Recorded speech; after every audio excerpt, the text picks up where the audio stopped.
With the hope that you will all be well, let's start today's lecture. In previous lecture, we studied the some basics of stresses in beams while discussing the topics shear and non-uniform bending, curvature of a beam, sign convention for curvature, and longitudinal strains in beams. However, in this part of lecture, we will study in detail the topic normal stresses in beams for the case of linearly elastic materials. So our discussion will focus the study of moment curvature relationship, location of neutral axis, flexure formula, stresses at the cross sections, and doubly symmetric shapes. At the end of this lecture, we will see some limitations. So let's start. Normal stresses in beams for the case of linearly elastic materials. In previous lecture, we investigated the longitudinal strain in a beam in pair bending. The expression was epsilon is equal to minus y over rho. Here rho is the radius of curvature. However, the expression for longitudinal strain can also be expressed as minus kappa y. Here kappa is the curvature. Since longitudinal elements of a beam are subjected only to tension or compression, we can use the stress strain curve for the material to determine the stresses from the strains. The stresses act over the entire cross section of the beam and vary in intensity depending upon the shape of the stress strain diagram and the dimensions of the cross section. Since the x direction is longitudinal, we use the symbol sigma to denote these stresses. However, the most common stress-strain relationship encountered in engineering is the equation for a linearly elastic material. For such materials, we substitute Hooke's law and the expression can be expressed as sigma is equal to E epsilon. And we know that epsilon is equal to minus y over rho. So after replacing epsilon with minus y over rho, the expression can be written as minus E y over rho. However, we also know that the longitudinal strain, that is epsilon, can also be expressed in the form of curvature as minus kappa y.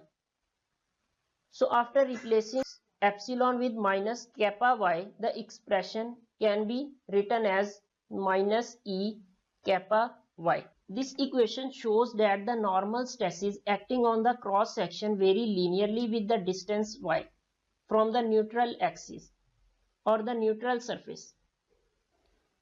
This stress distribution is pictured here in figure for the case in which the bending moment is positive and the beam bends with positive curvature. When the curvature is positive, the stresses are negative, that is the compressive stresses above the neutral surface, and positive, that is in tension below it. However, in the figure, compressive stresses are indicated by arrows pointing towards the cross section and tensile stresses are indicated by arrows pointing away from the cross section.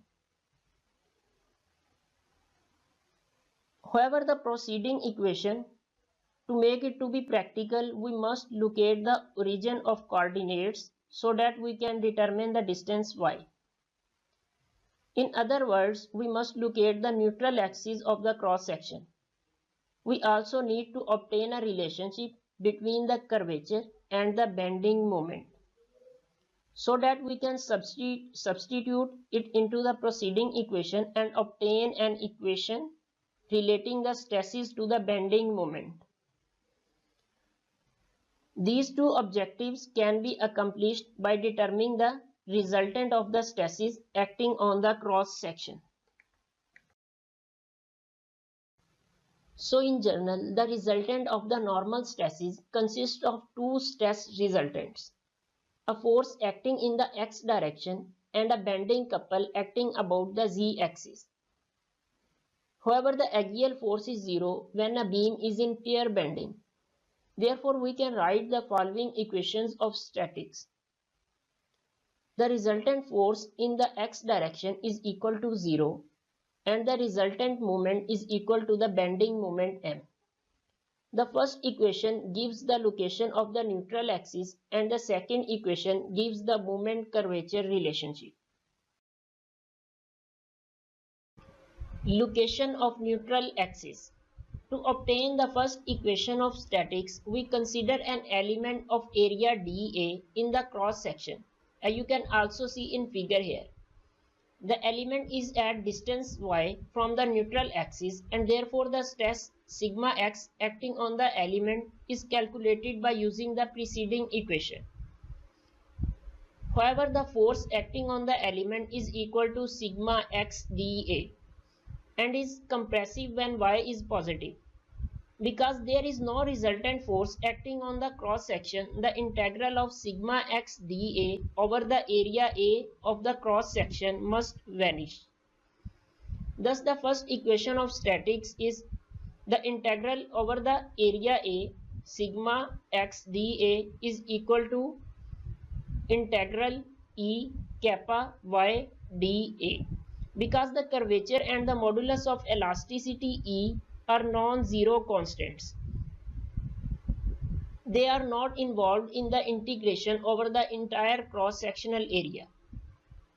Therefore, we can drop them from the equation and obtain integral over the entire cross-section A y dA is equal to 0. This equation states that the first moment of the area of the cross-section evaluated with respect to the z-axis is 0. Since the z-axis is also the neutral axis, we have arrived at the following important conclusion. The neutral axis passes through the centroid of the cross-sectional area when the material follows Hooke's law, and there is no axial force acting on the cross-section. This observation makes it relatively simple to determine the position of the neutral axis. As discussed in previous section, our discussion is limited to the beams for which the y-axis is an axis of symmetry. Consequently, the y-axis also passes through the centroid. Therefore, we have the following additional conclusion. The origin O of coordinates is located at the centroid of the cross-sectional area. Because the y-axis is an axis of symmetry of the cross-section, it follows that the y-axis is a principal axis. Since the z-axis is perpendicular to the y-axis, it is too is a principal axis. Thus, when a beam of linearly elastic material is subjected to pair bending, the y and z axes are principal centroid axes. Moment curvature relationship. The second equation of statics expresses the fact that the moment resultant of the normal stresses sigma x acting over the cross section is equal to the bending moment m. So the force sigma x dA acting on the element of area dA is in the positive direction of the x-axis when sigma x is positive and in the negative direction when sigma x is negative. Since the element dA is located above the neutral axis, a positive stress, that is sigma x acting on that element, produces an element of moment equal to sigma xy dA. And we know that the dA is the differential area of the element, sigma x is the stress acting on this element, and y is the distance from the neutral axis. This element of moment acts opposite in the direction to the positive bending moment m as shown in figure. Therefore, the elemental moment is dm is equal to minus sigma x y dA. The integral of all such elemental moments over the entire cross-sectional area must equal to the bending moment m. So the expression can be written as m is equal to minus integral sigma x y dA. Or upon substituting the preceding equation of sigma x, the expression can be written as m integral curvature E y square dA. As already discussed that E and curvature are non-zero constant, so they are not involved in the integration over the cross section. So the preceding expression can be written as curvature E integral y square dA. This equation relates the curvature of the beam to the bending moment m. Since the integral in the preceding equation is a property of the cross-sectional area, it is convenient to rewrite the equation as follows. Moment m is equal to curvature EI, in which I is equal to integral y square dA. This integral is the moment of inertia of the cross-sectional area with respect to the z-axis, that is, with respect to the neutral axis. Moments of inertia are always positive and have dimensions of length to the fourth power. So the previous equation of moment can now be rearranged to express the curvature in terms of the bending moment in the beam. And we know that curvature is equal to the reciprocal of the radius of curvature. And from the equation of moment, we also know that the curvature can be expressed as m over EI. So the equation of curvature can be written as m over EI, knowing as the moment curvature equation. So this equation shows that the curvature is directly proportional to the moment bending moment and inversely proportional to the quantity EI, which is called the flexure rigidity of the beam. The flexural rigidity is a measure of the resistance of a beam to bending. That is, larger the flexural rigidity, the smaller the curvature for a given bending moment. However, comparing the sign convention for bending moments with that for curvature, we see that a positive bending moment produces positive curvature and negative bending moment produces negative curvature. So after discussing the moment curvature relationship and location of neutral axis, now we will study about the Flexure formula. We have located the neutral axis and derived the moment curvature relationship. We can determine the stresses in terms of the bending moment. Substituting the expression for curvature into the expression for the stress sigma x, we get sigma x is equal to minus my over I. This equation, called the Flexure formula, shows that the stresses are directly proportional to the bending moment m and inversely proportional to the moment of inertia I of the cross section. Also, the stresses vary linearly with the distance y from the neutral axis as previously observed.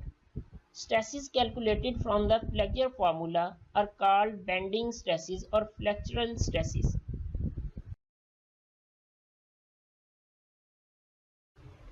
So we can say that if the bending moment in the beam is positive, the bending stresses will be positive, that is in tension, over the part of the cross section where y is negative, that is over the lower part of the beam. The stresses in the upper part of the beam will be negative, that is in compressive stresses. If the bending moment is negative, the stresses will be reversed. These relationships are shown in figure here. Now we will talk about maximum stresses at a cross section. The maximum tensile and compressive bending stresses acting at any given cross section occur at points away from the neutral axis. Let us denote by C1 and C2 the distances from the neutral axis to the extreme elements in the positive and negative y directions respectively. Then the corresponding maximum normal stresses sigma 1 and sigma 2 from the Flexure formula can be written as sigma 1 is equal to minus m c1 over I, and it is also written as minus m over s1. And sigma 2 can be expressed as m c2 over I, or we can also express it as m over s2, in which s1 and s2 equal to I over c1 and I over c2 respectively. However, these quantities s1 and s2 are known as the section moduli of the cross-sectional area. From these equations, we see that each section modulus has dimensions of length to the third power. Here it is important to note that the distances C1 and C2 to the top and bottom of the beam are always taken as positive quantities.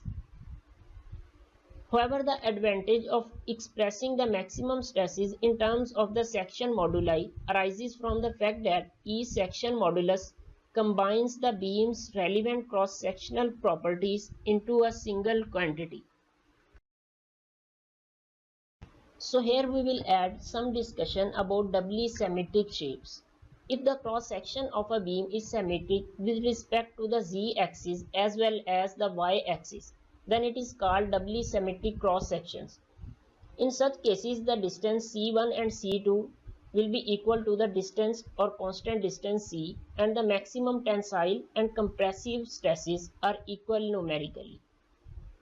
So the expression can be written as sigma 1 is equal to minus sigma 2, that is equal to minus mc over I or minus m over s.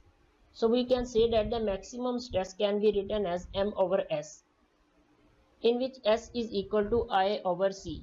That is the only section modulus for the cross section. However, for a beam of rectangular cross section with width v and height h, the moment of inertia and section modulus can be written as b h cube over 12, and section modulus is b h square over 6. For the case of circular cross section of diameter d, these properties can be expressed as moment of inertia pi d power 4 over 64, and section modulus is pi d cube over 32. Properties of other doubly symmetric shapes such as hollow tubes, either rectangular or circular, and wide flange shapes can be easily obtained from the preceding formulas. So here are some limitations regarding about our today's lecture. The analysis presented in this lecture is for pair bending of prismatic beams composed of homogeneous linearly elastic materials. If a beam is subjected to non-uniform bending, the shear forces will produce wrapping or out of plane distortion of the cross sections. Thus, a cross section that was plane before bending is no longer plane after bending. Wrapping due to shear deformations greatly complicates the behavior of the beam. However, detailed investigations show that the normal stresses calculated from the Flexure formula are not significantly altered by the presence of shear stresses and the associated wrapping. Thus, we may use the theory of pair bending for calculating normal stresses in beams subjected to non-uniform bending. The Flexure formula gives results that are accurate only in the regions of the beam where the stress distribution is not disrupted by changes in the shape of the beam or by discontinuities in loading. For instance, the Flexure formula is not applicable near the supports of a beam or close to a concentrated load. Such irregularities produce localized stresses or stress concentrations that are much greater than the stresses obtained from the Flexure formula. So in this lecture, we studied normal stresses in beams by discussing moment curvature relationship, location of neutral axis, Flexure formula, stresses at the cross sections, and doubly symmetric shapes. At the end of this lecture, we see some limitations. Thank you for your attention.